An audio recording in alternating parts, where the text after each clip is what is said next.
কিন্তু আমরা কানতে পারি না কেন? শুনুন এবার।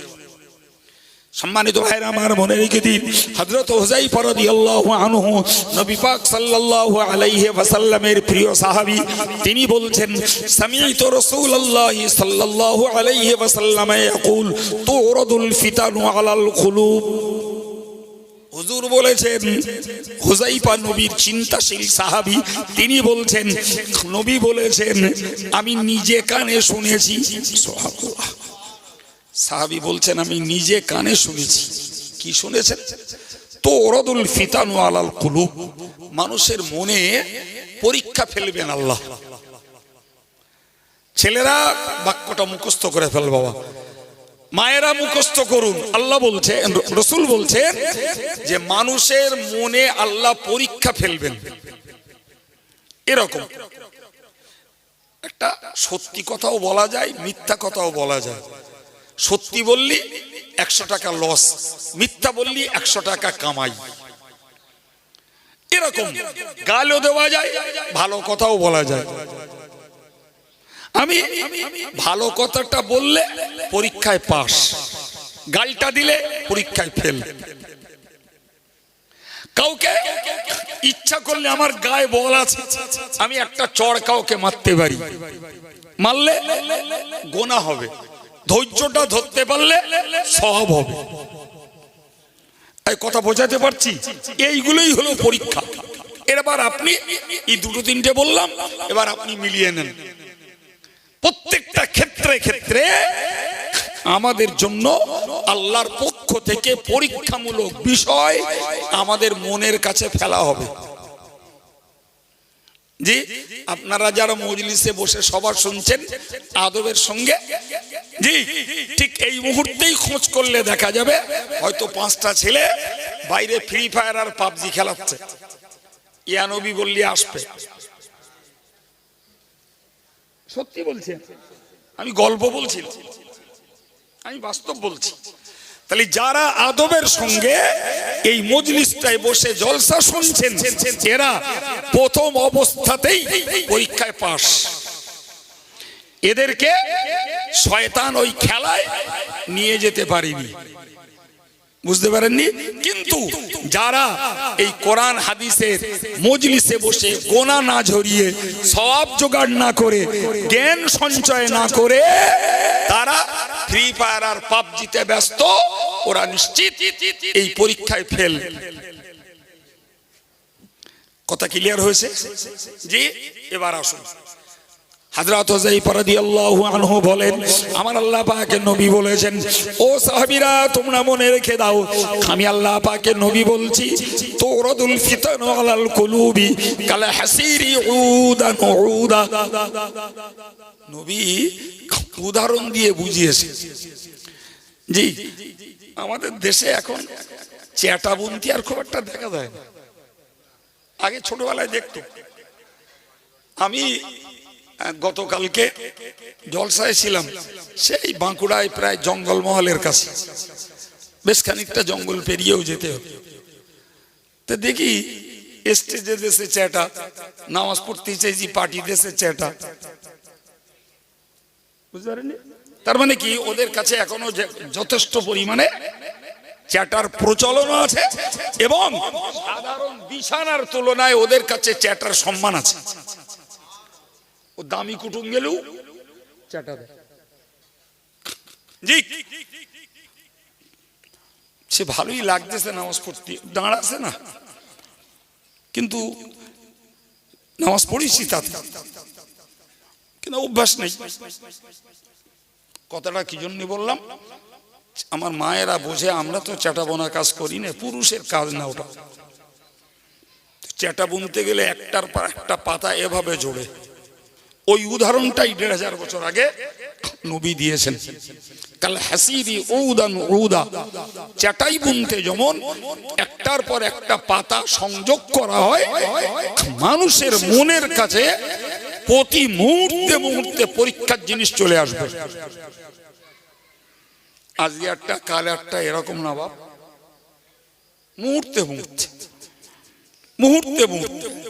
আমি রাস্তায় চলছি, চোখ চুলে যাচ্ছি, সামনে একটা বেপর্দার মহিলা পড়লো, এমনি পড়ে গেছে, ফিরিয়ে নিলাম, পরীক্ষায় পাস। আর একবার দেবো, চোখটা ফেল। গান হচ্ছিল, কানে পড়েছে, একবার গেছে, মনটা ওর থেকে বিচ্ছিন্ন করে নিলাম, পরীক্ষায় পাস। ফের আর একবার ওতে মনোযোগ দিলাম, পরীক্ষায় ফেল। তাহলে বুঝতে পারছেন ব্যাপারটা, যে প্রতি মুহূর্তে সত্যি আমরা পরীক্ষার সম্মুখীন হচ্ছি কিনা, প্রত্যেকটা মুহূর্তে। এই কথাটাই ১৫০০ বছর আগে নবী বলেছেন। সাহাবী হুযায়ফা রাদিয়াল্লাহু আনহু ওইটাকেই বর্ণনা করলেন যে মানুষের মনের কাছে পরীক্ষামূলক বিষয় ফেলা হবে এবং সেটা এতটা ঘন, যেমন চাটাই বুনতে গিয়ে পাতাগুলো ঘন ঘন জোড়া হয়, অতটাই ঘন। এই কথাটাও হাদিসে এসেছে। এরপরে নবী বললেন যে ফাইয়ু কলবিন আশরাবাহা নুকিতাত ফীহি নুকতাতুন সাউদা। আল্লাহ পাকে নবী বললেন, আল্লাহর ওই পরীক্ষাতে যে পাস করবে, যে ফেল করবে, নুকিতাত ফীহি নুকতাতুন সাউদা, ওর কলবে একটা করে কালো দাগ পড়বে। পরীক্ষায় ফেল, কালো দাগ। নামাজ পড়িনি, কালো দাগ। গান শুনেছি, কালো দাগ। মিথ্যা কথা বলেছি, কালো দাগ। তাস খেলেছি, কালো দাগ। ফ্রি ফায়ার খেলেছি, কালো দাগ। কাল খেলেছি, একটা কালো দাগ। আজ আবার খেলেছি, আজ আবার কালো দাগ। কালকে গাল দিয়েছি, কালো দাগ। আজকে আবার গালি দিয়েছি, কালো দাগ। ছেলেরা 15 বছর বয়স পর্যন্ত অন্তরটা সাদা থাকে, আর 15 থেকে শুরু, নেকির কাজ বাদ দিলেও কালো দাগ, আর পাপের কাজ করলেও কালো দাগ, দুপিঠে। বোঝা যায়নি? দুপিঠে। আচ্ছা, এই করে করে মনে করুন, আমি আকারে দেখাচ্ছি, কলবের আয়াতনটা এইরকম, তে একটা করে কালো দাগ ফুট ফুট ফুট ফুট পড়তে পড়তে একটা স্পট পড়ে গেছে। আমার পাপ বলো বন্ধনী, তাহলে ওর ওপরে আবার পড়ছে, পাপ আমার বন্ধনী। আবার একটা স্পট পড়লো, তার উপরে 3 নম্বর আবার একটা স্পট। তাহলে 15 থেকে আজ অবধি আমাদের যার বয়স যেখানে পৌঁছেছে, সে কালো দাগ যা উপরে পড়েছে, স্পটটা, সেই পর্দাটা, সে পাতলা আছে না পুরু হয়ে গেছে? আল্লাহু আকবার। যে আল্লাহর ভয়ের কান্না আসে কল্ব থেকে, তো সেটা যখন আমি কালো পাপের পর্দায় ঢেকে দিছি, ও কান্না কোথাতে আসবে? কথা বোঝাতে পেরেছি? জি, আমরা ছেলেবেলায়, আমার বয়সে যারা, তাদের সবারই একই হাল, হয় টেমি জেলে পড়েছি, না হারকেন জেলে। সত্যি বলছি জি, হয় টেমি না হয় হারকেল, ওই পড়ার বাতি। তো প্রতিদিন সন্ধ্যার আগে চিমনিটা মুছে রাখতে হবে, আলোটা পিট পিট করে জেলে মাগরিবের নামাজটা পড়তে হবে, পড়ে আলোটা জোরে পড়তে বসতে হবে। তো সহজ কথা, কে জানে না বাবা, আমি চিমনি মুছবো না, গোটা চিমনিটাই কালি পড়ে আছে, আর আমি শুধু নব মোড়া দিচ্ছি। বাতি উঠবে যত, তত ধোঁয়ায় আরো তো চিমনি কালো হবে। ওর এক ছুঁচের আগা পরিমাণ আলো বাইরে বেরোবে না।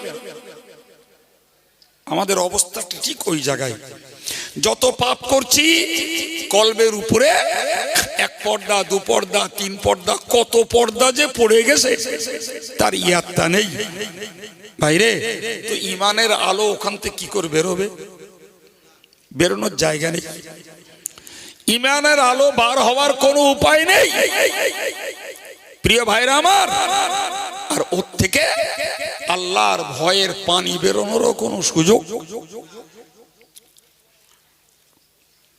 এখন রোগ তো বুঝে নিলাম, রোগ কোথায় তাও জেনে নিলাম। জি, রোগের প্রতিষেধক কি, ঔষধ কি? ভাই বিশ্বাস করুন, তাম পৃথিবীর হাক্কানি পীর ওলিরা জি সারা জীবনব্যাপী ওই রোগের চিকিৎসা দিয়েছেন। জি মস্ত বড় আল্লাহর ওলি মুজাদ্দিদ তরিকার তা বড় সাধক হযরত পীর আব্দুল খালেক গিজদেওয়ানি রাহিমাহুল্লাহ, তিনি বলেছেন যে একজন তরিকাতপন্থী মানুষের জন্য তার জীবনের গুরুত্বপূর্ণ কাজ হলো সর্বক্ষণ আল্লাহর জিকিরে মশগুল হওয়া। এর থেকেও তরিকতের পথে বড় পদ আর কিছু নেই। তোমায় পীর হতে হবে না বাবা, পীর হওয়ার দরকার নেই, আল্লাহর কাছে তো বাঁচতে হবে। পীর হওয়ার দরকার নেই, জাহান্নাম থেকে তো বাঁচতে হবে। পীর হওয়ার দরকার নেই, পরকালে চিরসুখের জায়গা জান্নাতটা তো পেতে হবে। পীর আব্দুল খালেক গিজদেওয়ানি রাহিমাহুল্লাহ তিনি উল্লেখ করেছেন যে সর্বক্ষণ আল্লাহর জিকিরে মশগুল থাকার তুলনায় তরিকতের পথে উন্নত কোনো পথ নেই। তাহলে কেউ যদি তার জীবনটা শুধুমাত্র আল্লাহর জিকির করতে থাকে, ভাই আজকের শুরু থেকে যা আলোচনা করেছি এই সব রোগের প্রতিষেধক ওই জিকিরে হয়ে যাবে। সুবহানাল্লাহ বলবেন না? কাজটা বলা সহজ, দরকার একটা মন। আল্লাহ পাক নবী বলেছেন লিকুল্লি শাইইন সিকালাতুন ওয়া সিকালাতুল কুলুবি যিকরুল্লাহ। হুজুর বলেছেন প্রত্যেকটা ভোঁতা যন্ত্রের ধার তোলার একটা অঙ্ক আছে। অঙ্ক বলে না, নাম আলাদা আলাদা কিন্তু কাজ এক। জাবনা কাটা বটি আর কাস্তের বেলায় বলি পুঁড়ি দেওয়া, কাঁচির বেলায় বলি শান দেওয়া, দা কোদাল কুরুলির বেলায় বলি পানানো। ঠিক বলছি নাকি? হ্যাঁ, তাহলে নাম আলাদা আলাদা, কাজ বলো একটাই। ওই ভোঁতা যন্ত্রগুলোর ধার উদ্ধার করে আবার কার্যকর করা। সুবহানাল্লাহ। রাসূলুল্লাহ বলেছেন, আমি রাসূলের দেওয়া হাদিসের বাস্তব উদাহরণটা একদম পল্লী গায়ের ভাষায় বুঝিয়েছি যে এই ভোঁতা যন্ত্র যদি পুনরায় ধার উদ্ধার করতে হয় তাহলে তাতে পুড়ি দিতে হবে, পানাতে হবে, শান দিতে হবে। জি, তো এই যে অন্তরে পাপের পর্দা, কয়েক পর্দা পড়ে পড়ে পড়ে পড়ে বদ্ধ হয়ে গেছে জিন্দেগিতে, চোখ থেকে পানি বেরোবে না। আমি এরম লোক দেখেছি, নিজের ছেলে মরে গেছে চোখে পানি নেই। এমন লোক দেখেছি মা মরে গেছে, তার মার জন্য আমি দোয়া করতে গেছি, আমি কাঁদছি, তার চোখে পানি দিই, তার চোখে পানি দিই। আমি একদম সেখানে একদম হাজির থেকে তার চোখে পানি নি। আমার পরে মনে হলো এর দিল কতটা পাষণ্ড হয়েছে, মা মরেছে তাও চোখে পানি বেরোয় না। আচ্ছা, যার মা মরলি চোখে পানি বেরোয় না, ছেলে মরলি চোখে পানি বেরোয় না, যার আপনজন মরলে চোখে পানি বেরোয় না, আচ্ছা ওই কল্প থেকে আল্লাহর ভয়ের, আযাবের ভয়ের, জাহান্নামের ভয়ের পানি বেরোবে? এ বললি হয়?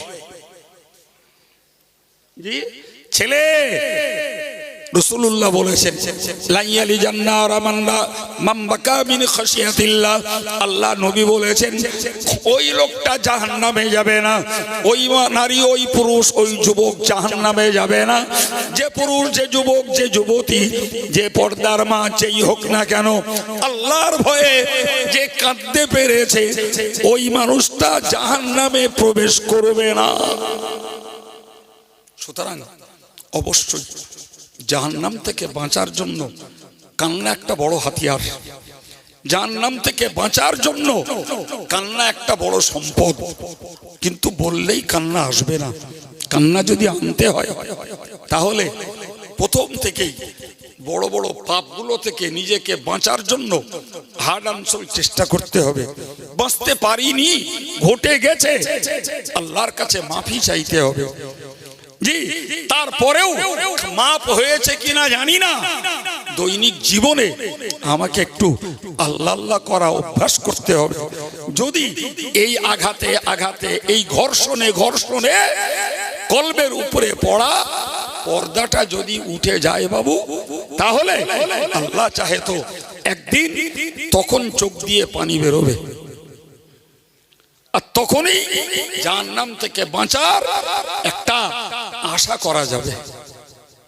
এমনি আমি আব্দুল কাইয়ুম বলি আর ফুরফুরার পীরজাদা ভাই বলুন, অতি হয়ে যাবে না বাপ। যে হুজুরের এই কথাটা শুনি আমার মনে হলো এর উপরেই মানুষকে আর একটু চেতনা বাড়ানোর দরকার, যে কেন আমাদের কান্না আসে না, কান্না না আসার আসল রহস্য কোথায়, গোপন ঘটনা কি। তাই আপনাদেরকে শুরু থেকে পর্যন্ত আল্লাহ আজকের জন্য যা নসিবে রেখেছেন বলার চেষ্টা করেছি। আল্লাহ কবুল করেন, জোরে বলুন আমিন। আর একটু জোরে বলেন আমিন। আসুন প্রিয় নবীর প্রতি সালাম, ইয়া নবী।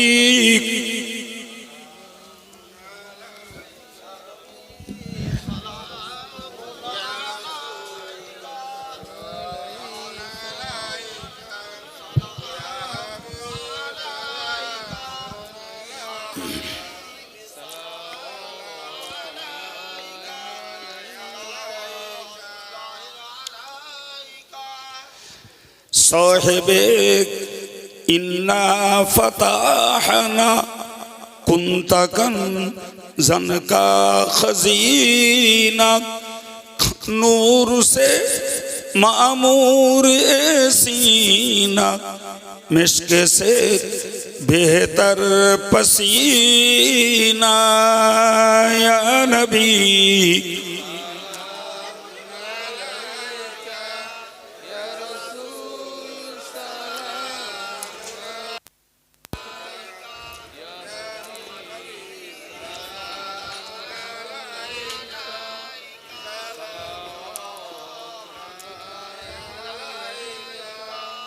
सलावतुल्लाहि अला अहमद इद्दत अहरूफ सुतूरी अहमदुल हादी मुहम्मद साहिबुल वजहिल मुनीरी या नबी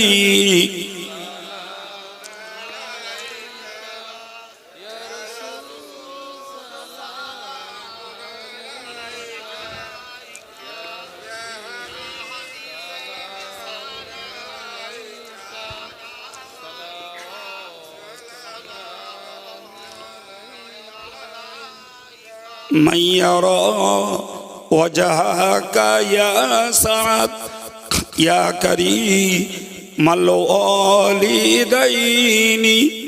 حوضك صافي المبرد وردنا يوم النشور يا نبي